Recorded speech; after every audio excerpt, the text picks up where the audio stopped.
Welcome to the Alarpa Podcast, the home for cultural chit-chat in and outside Madrid. People will talk.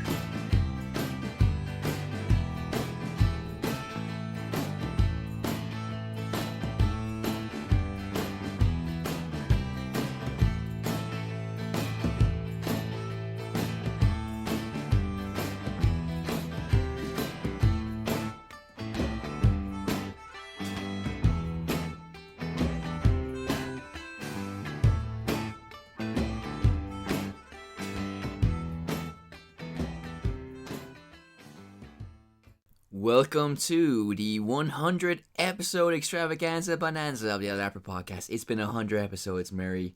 Way! What is your highlight for you? All of them. I particularly loved how you said hello in episode 27. Oh, yeah. Yeah, there's a chirpiness in your voice that day I've rarely heard since, which makes me a bit sad, actually. From 27 until now. Yeah. That's a few years. We should probably talk about that off camera. Off microphone. That's one thing that hasn't changed. Me confusing the microphone with a camera. True. But we have seriously been doing this for the last 100 episodes. Yes. Sometimes it feels like it. Oh, especially when you correct me like that. But yeah, so thank you very much for staying with us for 100 episodes. We've gone on leaps and bounds, and we have so many new listeners all the time around the world. A lot more from Germany this week for some reason. So thank you very much for tuning in from Germany. And no matter where you are in the world, you are equally as valuable to us, especially if you listen to us on Radio Public. But more about that in part 3. So the Christmas season is upon us, Mary. Yes, it's upon us. You've been writing an article for a blog about grammatical structures in All Irish. things being upon us. Yeah, so what is upon us in a Gaelic sense? Yeah, any mood. Yeah. So like happiness or sadness, loneliness. Exactly. So basically, when you're expressing yourself in Irish, the structure is something is upon me. We've said it in other podcasts as well. But you're going to be exploring that theme a little bit more in our blog, irishsliceofmadrid.wordpress.com. We'll leave a link in the description, and you can find it there as well. We've also done an article recently of Irish refugees in Spain in the latter half of the 1600s. Well, basically a turn of the century from the 1600s to the 1700s under Philip II and Philip III.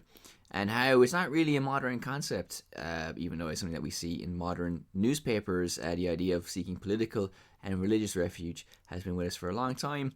And the complications that can happen when you have that great movement of people with different aspirations and how they're received to varying extents by their host country as well. Again, things that play out in modern times was also playing out in Madrid and Spain in general, but particularly Madrid, with the Irish community fleeing for their lives and also for their political refuge in the 1700s. You can check out that blog post as well. But that's kind of more part 3 stuff anyway. But Christmas is upon us, as I said.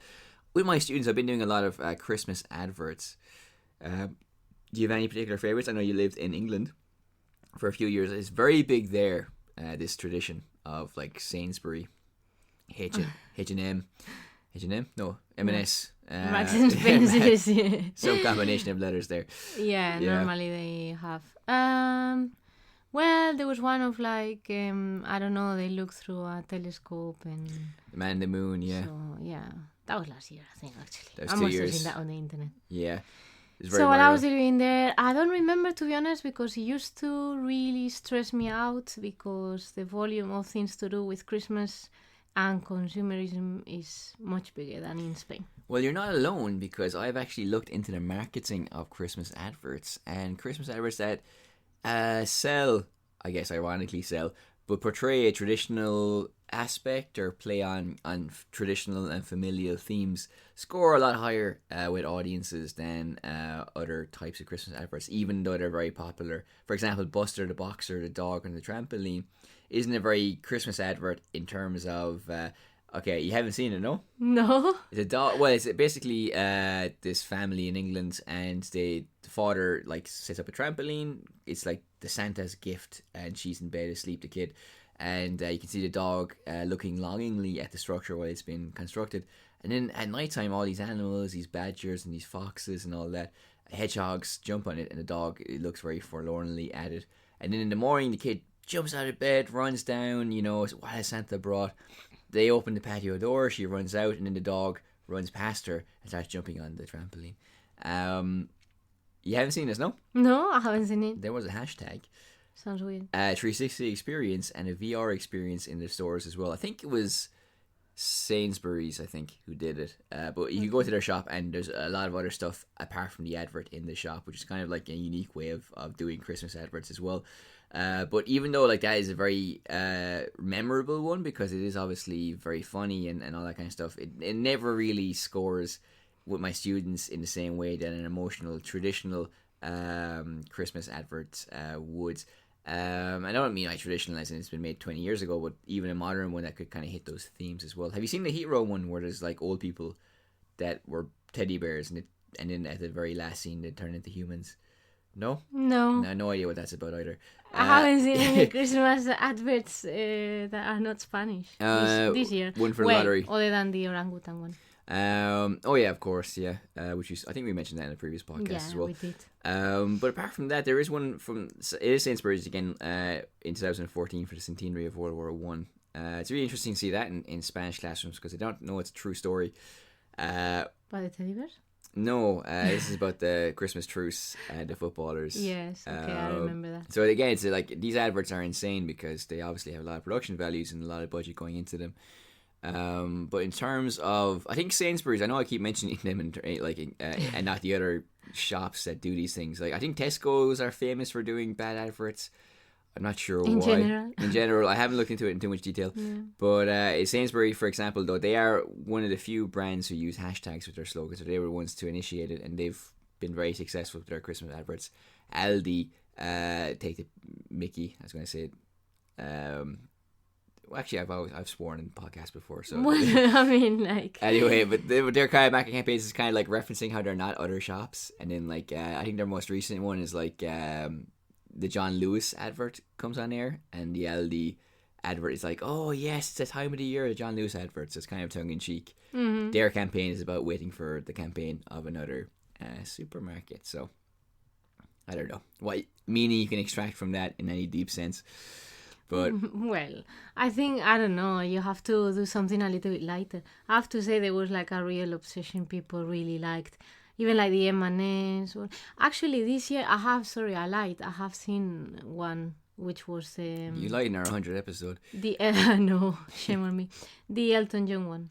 Oh, I have heard a lot about it. You said John Lewis. Elton John Lewis.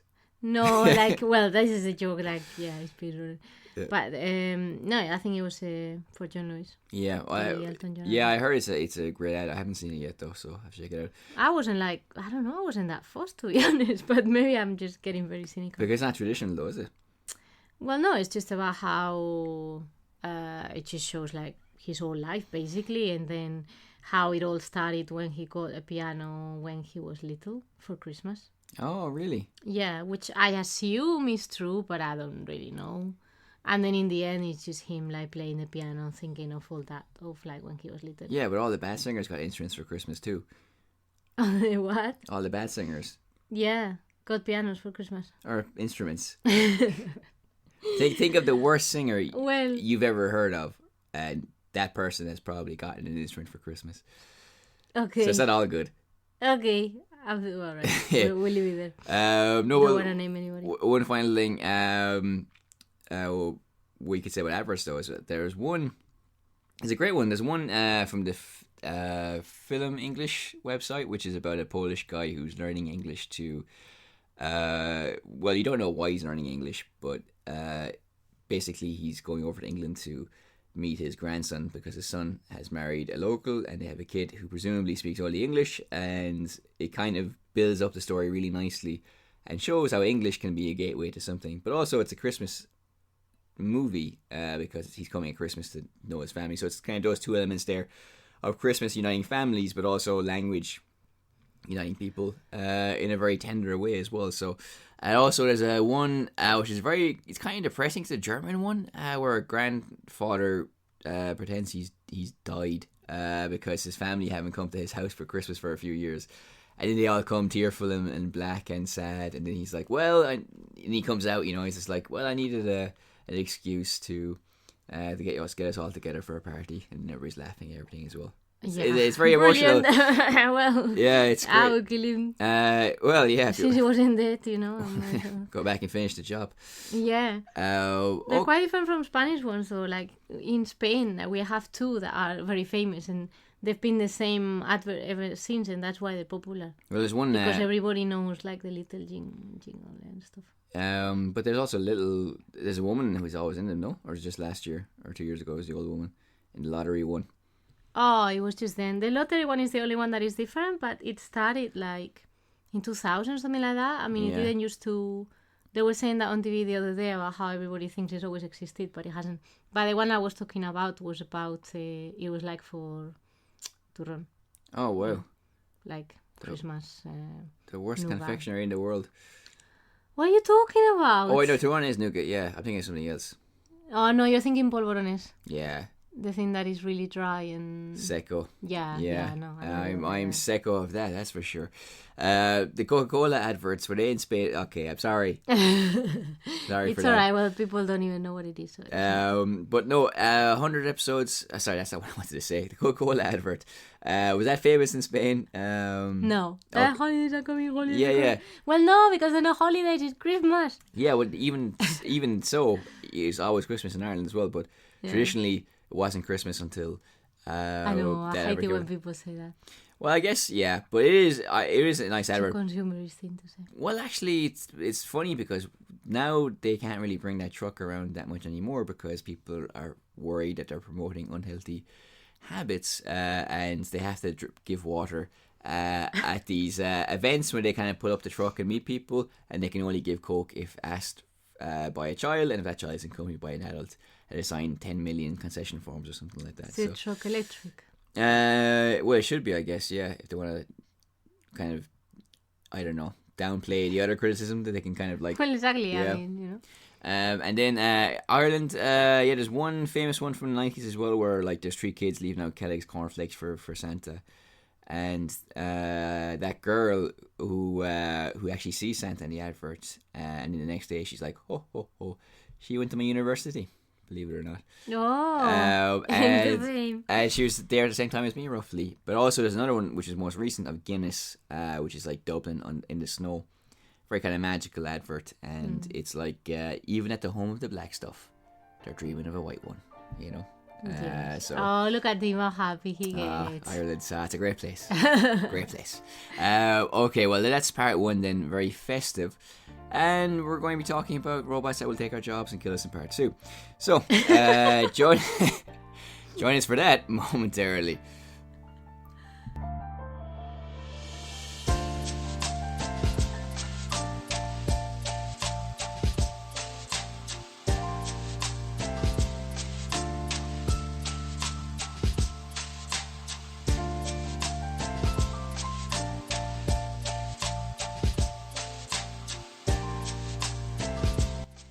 So welcome to part 2 of the show. So Mary, you are special. Oh, I know where this is going. Where is it going? To the universe. It certainly is. You've been doing the same lesson as me about evolution. Yes, but not as nicely as you, of course. Probably. Sorry, it sounded incredibly smug. But anyway, it was. It's a great talk, though, to be fair. It is a good TED Talk, though, I think. It's alright. I know, I like it because I think I break it down in 2 parts. I don't know how you do it. For the first part, he talks about how evolution being, it's like misunderstood because people assume that we are the goal of evolution. We are the end point of evolution. And in fact, we are fish. And then he talks about how misunderstanding that can lead to problems like sexism and racism. And he expands in the second part of the talk about how we're all connected with branches on this tree of life. We are connected to other humans, to our ancestors, but also to other animals, and also animals that came before us who are now extinct. For example, the dinosaurs. Now, I do like this talk because he kind of makes the point that, you know, people assume like, why are there still monkeys if we evolved from monkeys? But he's like, no, the fish some came from the sea, developed a backbone, and some became primates, some became monkeys, and some became us. And how we're all interconnected in that way. I think he kind of makes a nice message about that. Sorry, just when you said about backbone, I remember that my student was confused because he said that an octopus doesn't have a backbone. He's right, though, and yeah. then I told him that an octopus is not a fish. That's true, yeah. And that was the end of the conversation. Okay. There's also a confusing word there with fishes. Yeah, and it's got a little note at the end, which is good because... Which is handy, yeah, to be fair.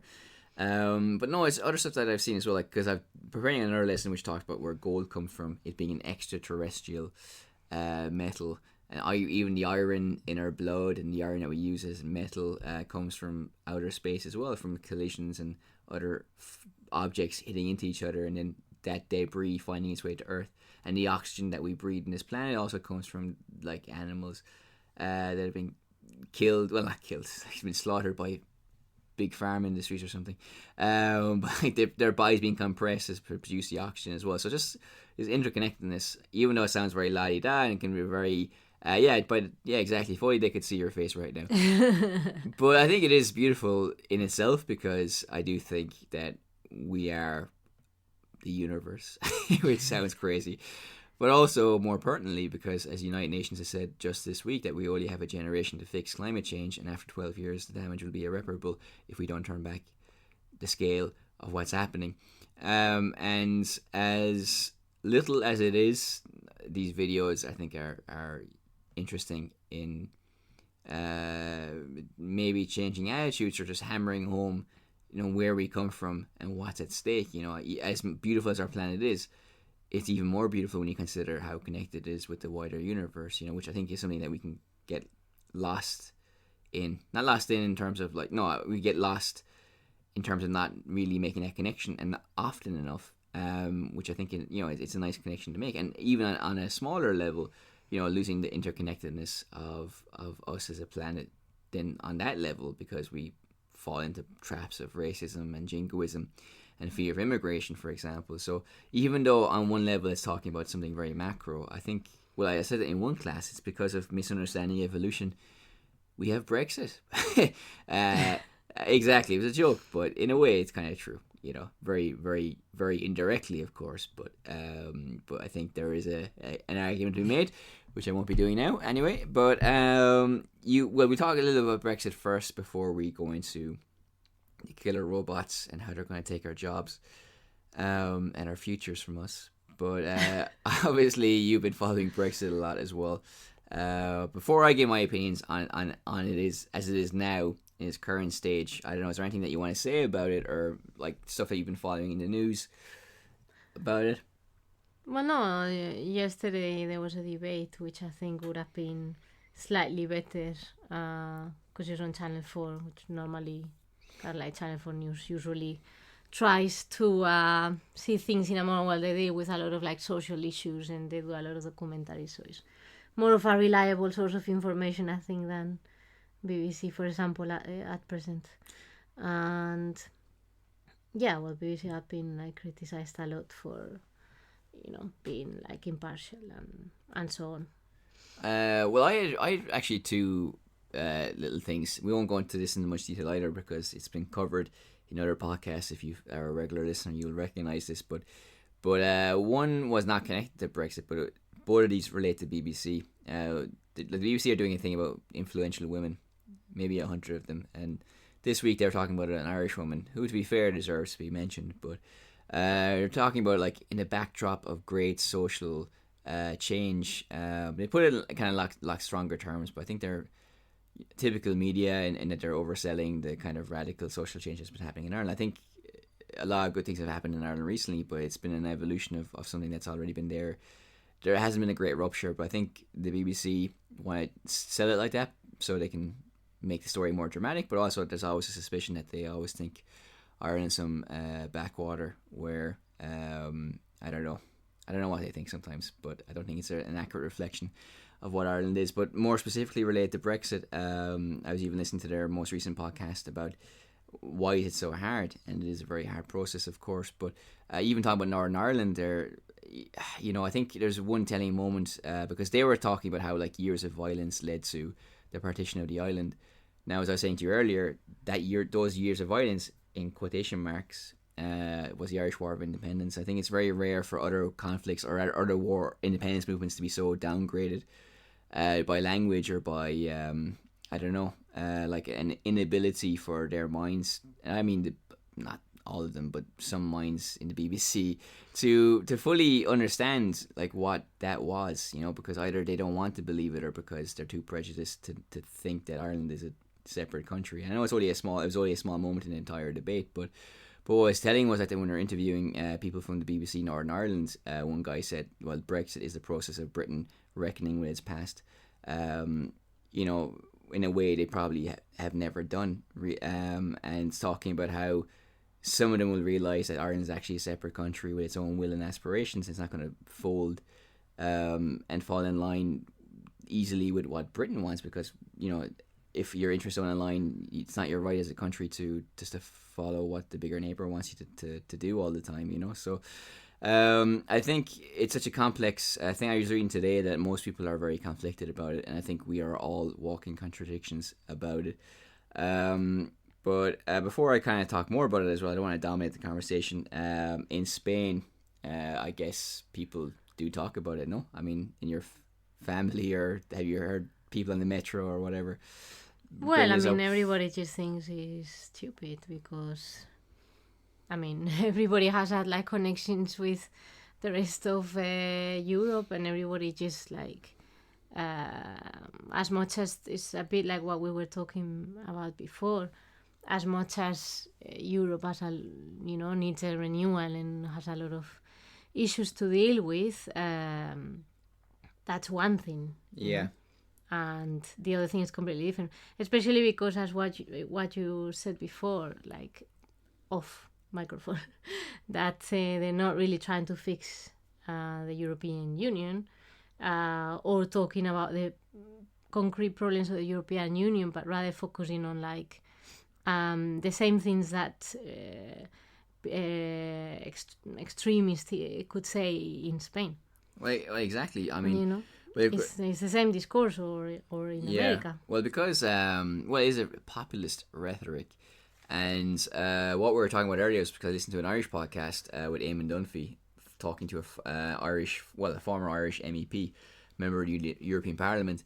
Now, she would consider herself, I think, liberal and Republican, so in some respects similar to myself.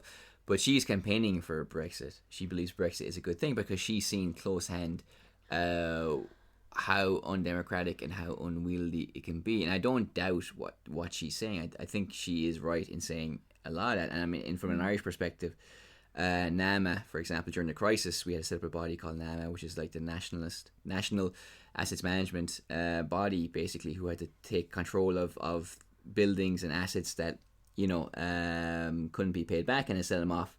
And the European Union put them under pressure to sell them off for very low prices. So that's led to a situation where Ireland didn't receive as much money as it should have for a lot of these things, and which also has indirectly contributed to the housing crisis to a certain extent that we're experiencing now in the country. But even the idea of like burning the bondholders, like a lot of people in the country wanted the banks to fail, but Europe didn't want that to happen. So if you burn the bondholders, it's a very famous statement reported in Ireland that a bomb will go off in Dublin the next day. The European Union saying this to the Irish government and to the Irish Minister for Finance.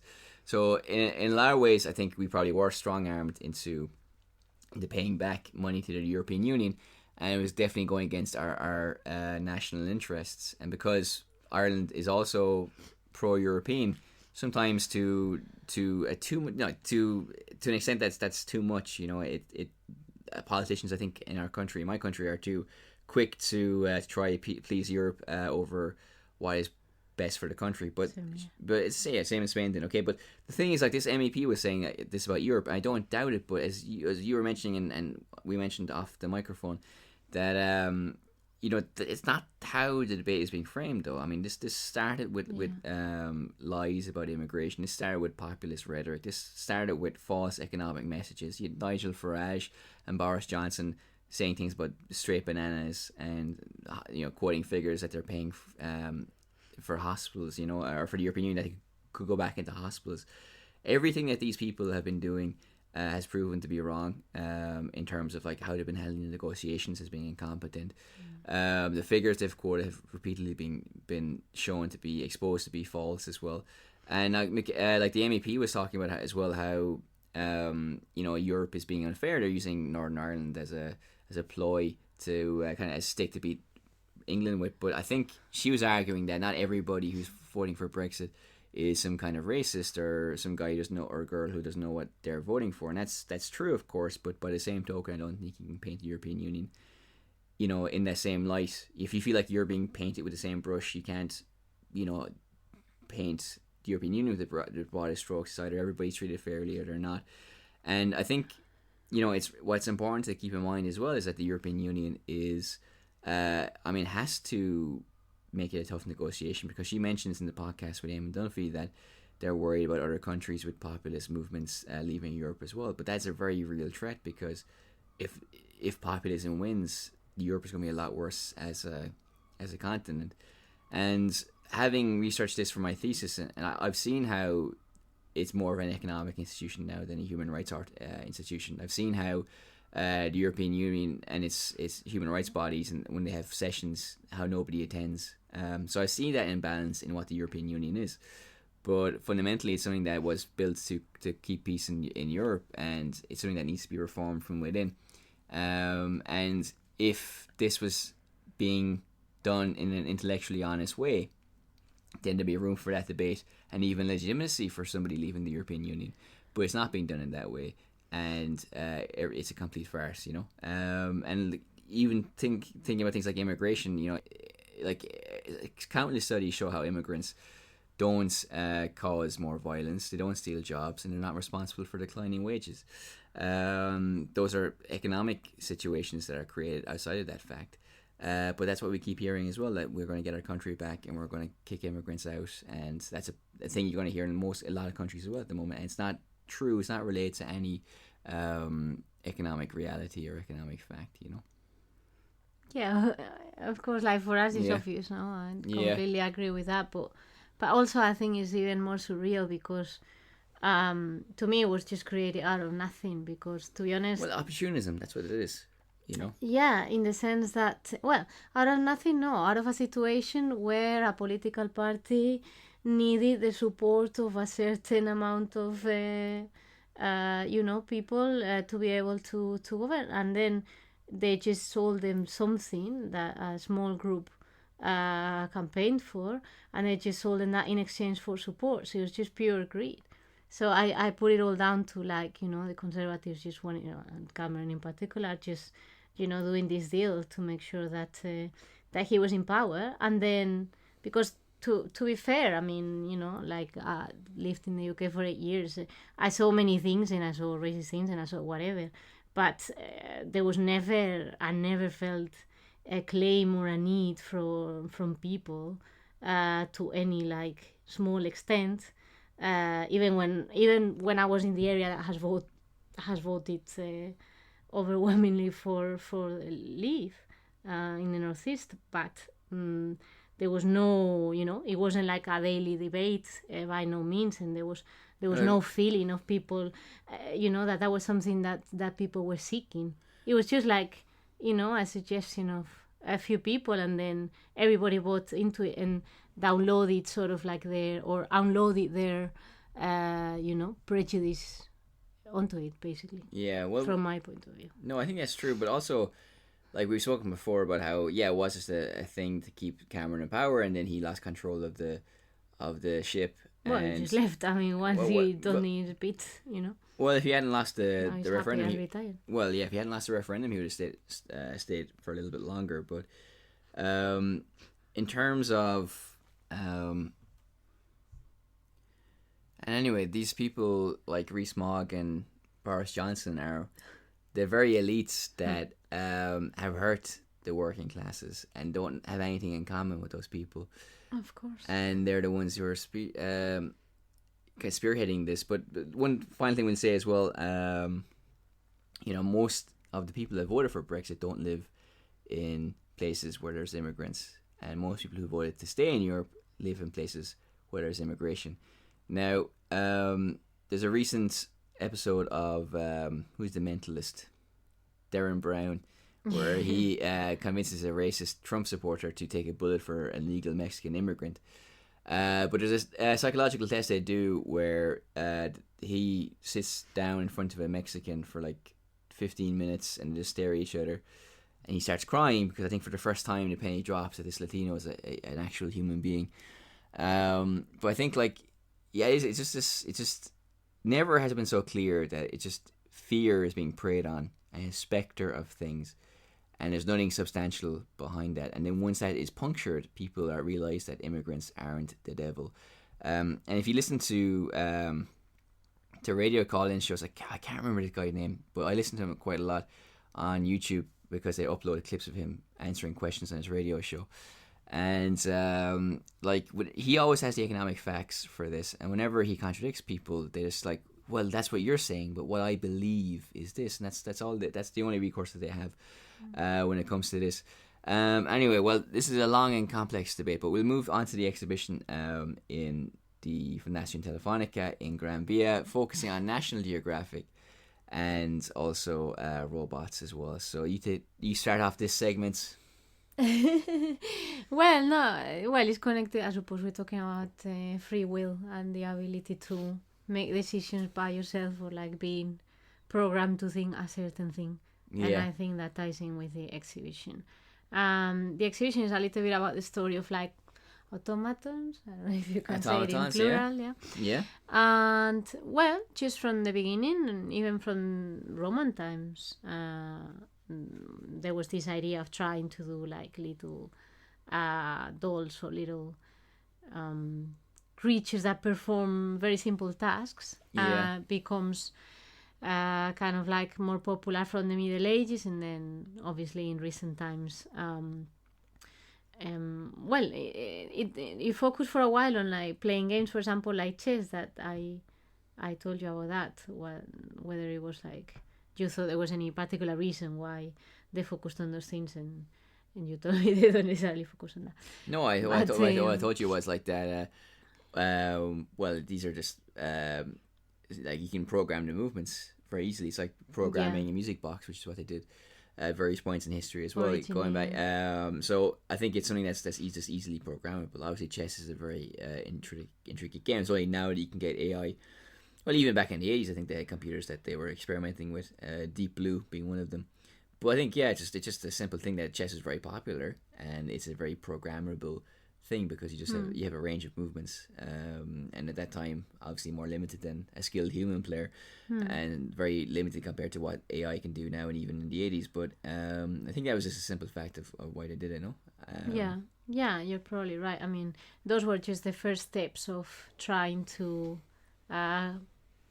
create some sort of robot, and then nowadays is kind of like artificial intelligence, which is not just about doing something that a device has been programmed for, but also for that machine to be able to think for themselves.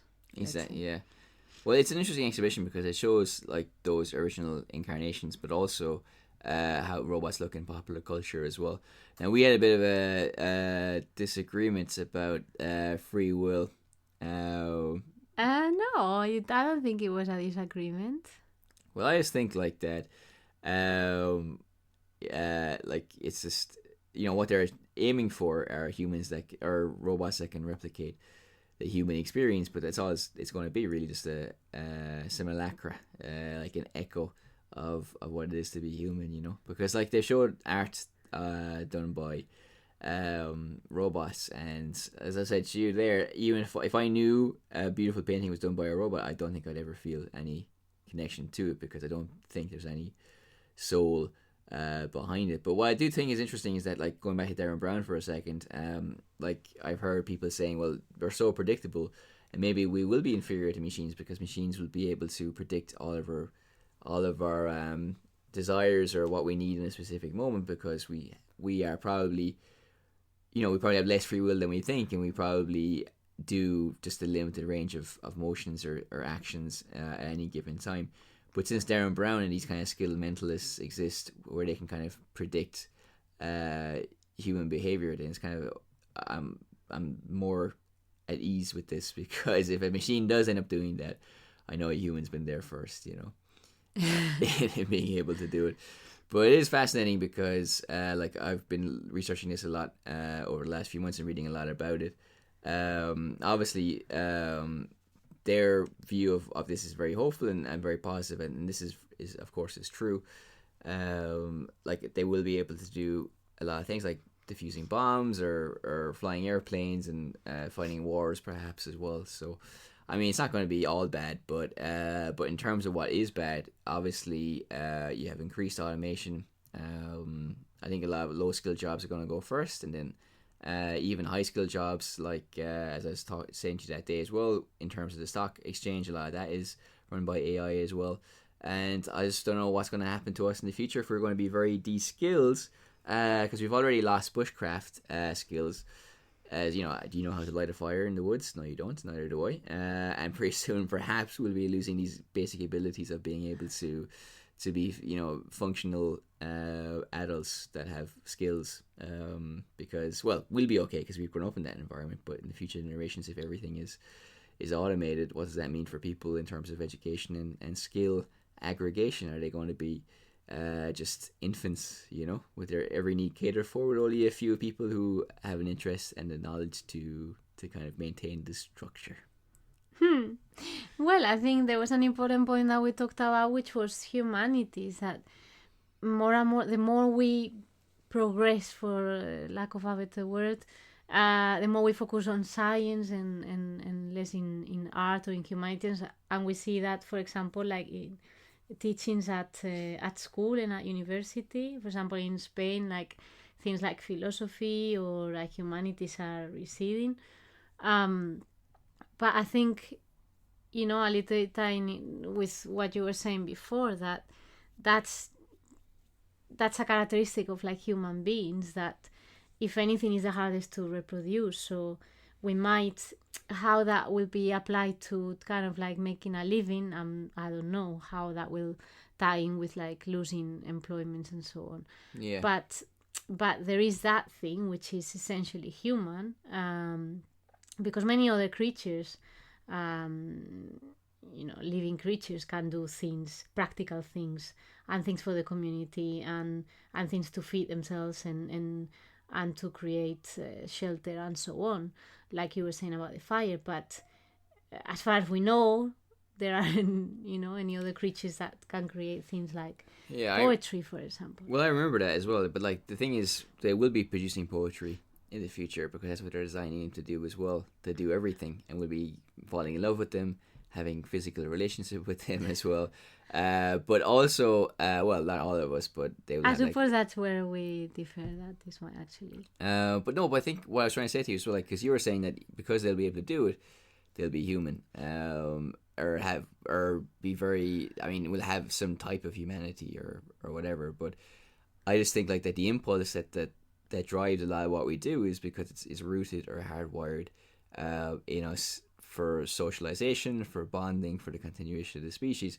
Now, also on the other side of the coin, by using those terms like it's hardwired into us, it's like using the language of coding and programming. And we know from other animals as well, like for example, birds, a lot of species of birds, their bird song is in their DNA, or even young birds will know where to migrate to without even being taught where to go. It's just something that's instinctive in them as well. So like those things are more confusing to understand, I guess, because those would seem to be more of a living creature's under like a living creature's autonomy. It's something that it's like a decision making process or something that involves some kind of life capacity, if you know what I mean. But if we do have that kind of program, I still think what we have is underpinned by this biological impulse, But then again, I contradict myself here. But then a programmer could say, well, if we put that into a robot, this deep learning technology, well, then they will probably do that to become better and to build relationships either with other robots or with a network or with humans as well. So, but again, I'll never be able to say yes, black or white, but it still seems it will be like an artificial replication of what we are doing naturally, But I think I don't know. Perhaps I'm less negative in that respect. As in, I don't envisage them like replacing humans or trying to, well, the thing is, like, replacing humans sounds like a very like graphic sci-fi kind of term, but I think in terms of like how our society is going to be organized, how we're going to be we're already not working 9 to 5. We already are working the gig economy. So many things are changing. This is also feeds into ideas of universal basic income. If we need to have universal basic income because we won't have enough jobs, but also why won't we have enough jobs is because they'll be automated, and not just the factory jobs, but shops, stock exchanges, and lots of things as well. Yeah, but then it goes back to what we were saying the other day. I see it as two separate things. There's one thing to worry about in terms of like robots and so on, practically taking people's jobs, and how we're gonna fix the issue of those people like surviving and having an income. And there's the other philosophical topic of whether robots would or can replace humans, not in a in a sci-fi way, but in the sense of that you were saying that if you teach them like how to do and how to like have the emotions and all that eventually they will develop them themselves. But I think in reality, I envisage more a scenario that I don't think is going to arrive for a very, very, very long time, to be honest. Yeah. Because as I said to you, I think, things in history always revert in a way when humans see themselves in danger.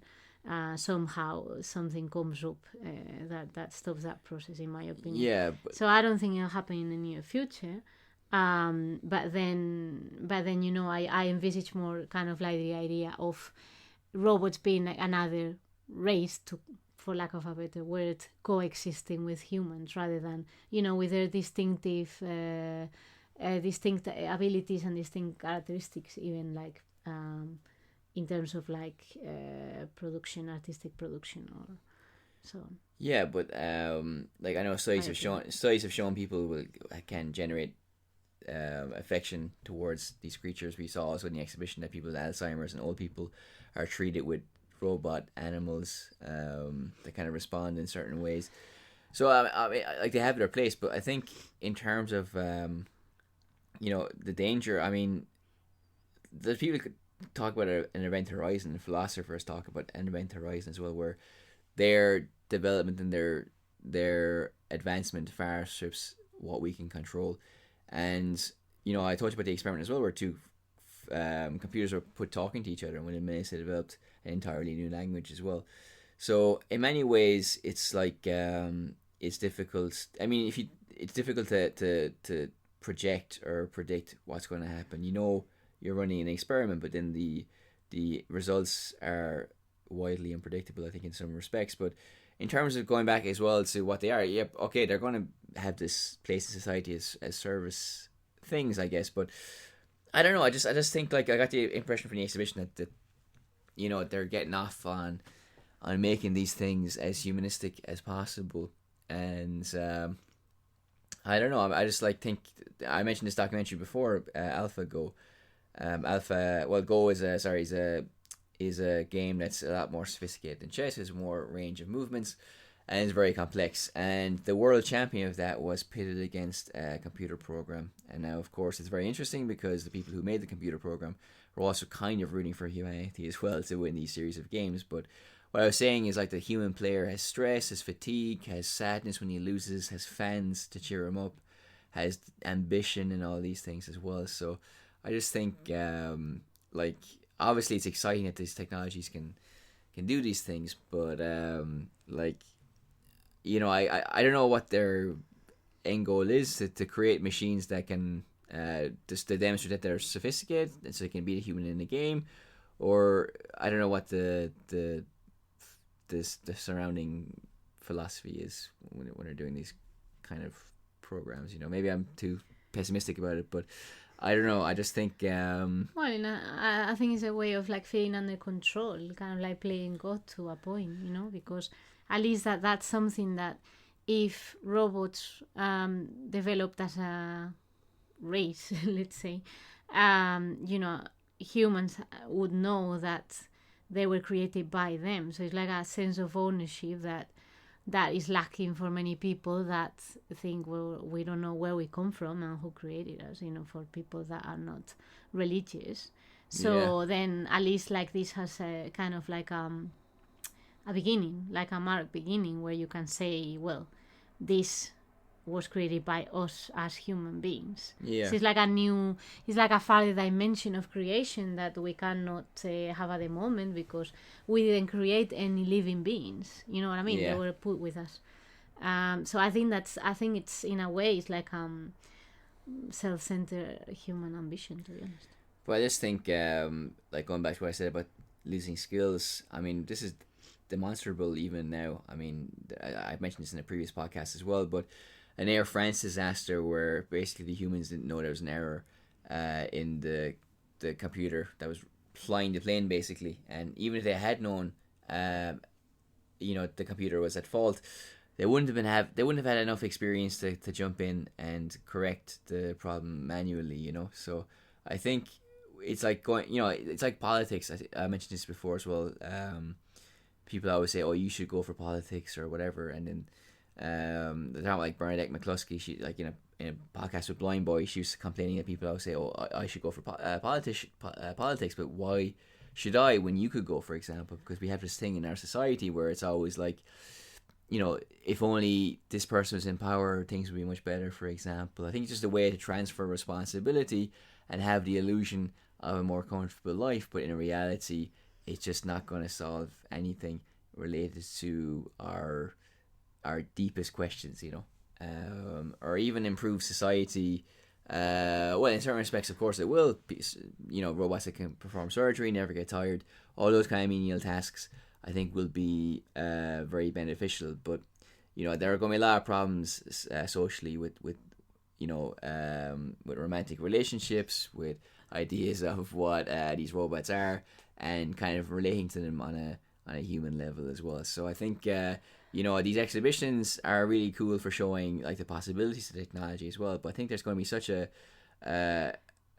social price to pay for this as well, that in the interest of balance, these things should be considered more, I think, in exhibitions on the subjects of robots, and they're not enough. Yeah. It's not the same. As soon as it's kind of swept under the carpet, I think, a little bit. Well, but you could also see it from the opposite point of view, which is that, for example, all right, you were very interested in this and have been reading about it for months. Yeah. But many other people perhaps are not aware of like the scale of things in terms of developing robots. And when you go to the exhibition, it kind of like become aware of how much it's developed and especially with regards to like the time span, because I was saying to you, well, not much has happened, but then when you think of like the whole history and how much it's developed in so little time, then, well, I think it makes you more aware of the dangers of the situation. So in a way, I think it's good that people are more exposed to it. Well, probably. I don't know. I guess people are different and have different takeaways too. Devil's advocate. What's that? To play devil's advocate. But I think it's true, because, for example, like, we might have not been discussing it, to such an extent if we hadn't been to the exhibition. So yeah. All right. Well, I have nothing more to say about this. Okay. I think. Anything else you want to add before we go to part 3? No, nothing else. All right then. So, even though I've been trashing robots for the last 20 minutes, I'll be pressing stop on my computer here, and 8 minutes later on the said computer, and plugging out my microphone, which might be plotting my destruction.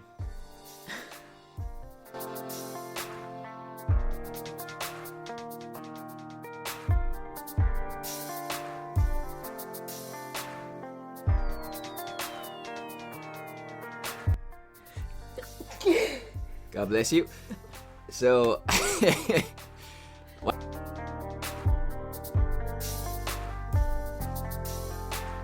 my finger is hovering over the record button, and this is the time he chose to sneeze. Because I was just about to tell you, don't press it. It's an underused mute button on this new microphone. Cough button. Doesn't matter. You done? I think so, but you cannot control when you sneeze. That's true. It is involuntary. Even though you do, bizarrely, keep your eyes open when you do it. Okay, fair enough. I'll try to close them next time. Yeah, Not to freak you out. that would be the human thing to do. Do you know where Christmas comes from? Well, I mean, human in terms of like it's biologically impossible to keep your eyes open. And do I? No, of course not. Oh, right, because you just said I do. Okay. Yeah. Yeah. I mean that was Christmas. Christmas comes from Jesus. What are you talking about? No, I think I didn't say that, Jesus. Christmas comes. Well, you know Jesus was born in June, don't you? As a segue. I don't think they had the same calendar then. Maybe not, but I think roughly doing the calculations. But obviously, Christmas is based on winter festivals. Even well, all right. Yeah, thank you, Doctor, for giving me that concession. I was going to say solstice. Yeah. Yeah, well, that's a solstice, but I keep wanting to say Romanian. I mean, I want to say a Roman. Yeah. Yes. Roman. Yeah. Roman festival of the Saturnalia. Yeah. Where servants became the masters and the masters became the servants for one day. You know that aspect of it, no? Yes. No, yeah. I was thinking like it's also like the sun. Yeah. Well, I can't remember, but it's related to the solstice. Yeah, well, it's got a name in Latin. I can't remember. It's interesting because. Excuse me. It's interesting because. It's interesting because. Like we mentioned Carnival in other podcasts as well, where it was kind of common for men to dress up as women and women to dress up as men, rich to be poor, poor to be rich. So even though Carnival is a medieval celebration, you kind of see that aspect, that facility of these ancient festivals as well, where you kind of like, because society was so structured, you kind of use that as an opportunity to switch social roles for a minute. And beyond that, I have no more profundity to talk about that, but it kind of gives interesting detail about where Christmas comes from.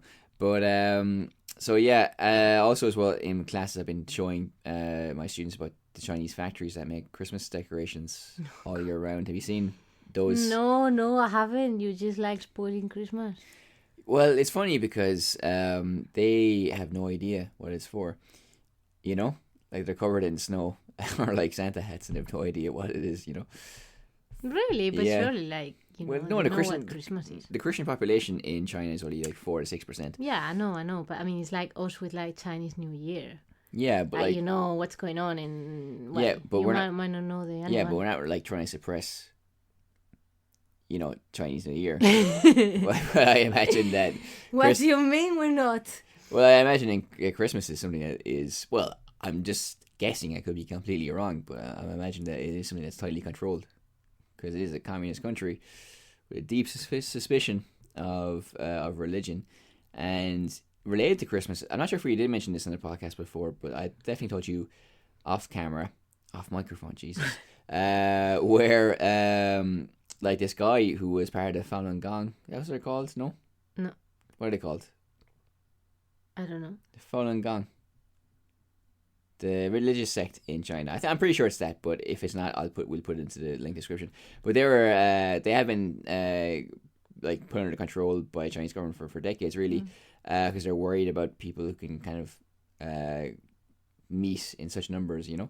And one guy who was in this prison was forced to.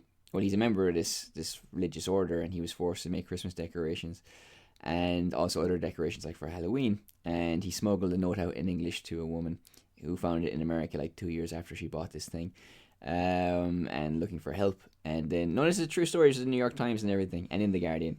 And then she contacted the local, like some human rights organization. They contacted the media, and then like the media put him in touch with her, or her in touch with him. They met in Hong Kong, where he was like living now because he'd been released from prison. But then he died in mysterious circumstances not long after. So we don't know what happened with him.